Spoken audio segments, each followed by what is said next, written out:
जो खोटो नियत जो खोटो आहिर सर में डंडो आई डोटो नाल मुसलमान नियत जो खोटो आहिर सर में डंडो आई डोटो नाल मुसलमान नियत जो खोटो खोटो ॾींहं ॾिठे जो वात में बीड़ी दूध दुखाई दो वती ॾींहं ॾिठे जो वात में बीड़ी दूध दुखारी दो वती ॾींहं ॾिठे जो वात में बीड़ी दूध दुखारी दो वती हे पहुंचई हे भान रमज़ान में खाई दो वती ला इलाहा इल्लल्लाह चई दीन लजाई दो वती ला इलाहा इल्लल्लाह चई दीन लजाई दो वती खुदा तो शर्म करी हाँ पीड़ी छिकन था बुढ़ी मरी हाँ कुछ तो खुदा जो शर्म करी हाँ बीड़ी छिकण खां बुढ़ी मरी हाँ कुछ तो खुदा जो शर्म करी हाँ बीड़ी छिकण खां बुढ़ी मरी हाँ तू तरो ॼारो सान रखी पर रहंदो रजाई दो वती तू तरो ॼारो जान रखी पर रहंदो रजाई दो वती तू तरो ॼारो सान रखी पर रहंदो रजाई दो वती हे पहुंचई है मान मिसल रमज़ान में खाई दो वती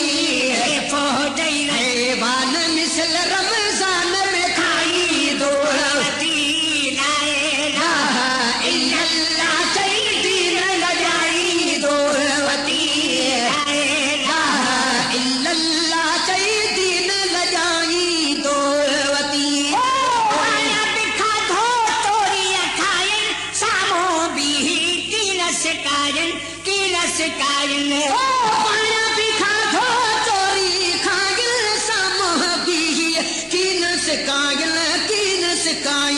आया बिखा धो चोरी खागिल सामोह भी कीन कीन सिकायल तू त वठूं शइ विच बाजार में बात विञाई दो वती तू त वठूं शइ बेटा बाज़ार में बात विञाई दो वती तू त वठूं शइ विच बाजार में बात विञाई दो वती है हुजई है आन मिसल रमज़ान जान में खाई दो वती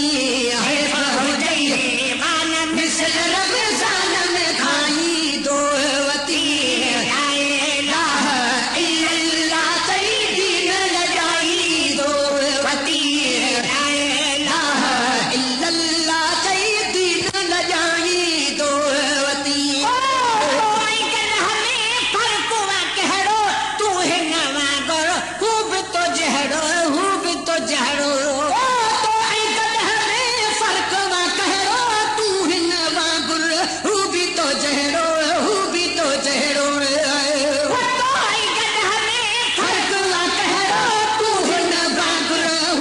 तो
मोला पर मलगन ले वरी फचरी मचाई दोवती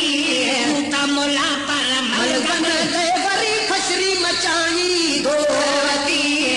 फौजई है वान मिसल रमजान में खाई दोवती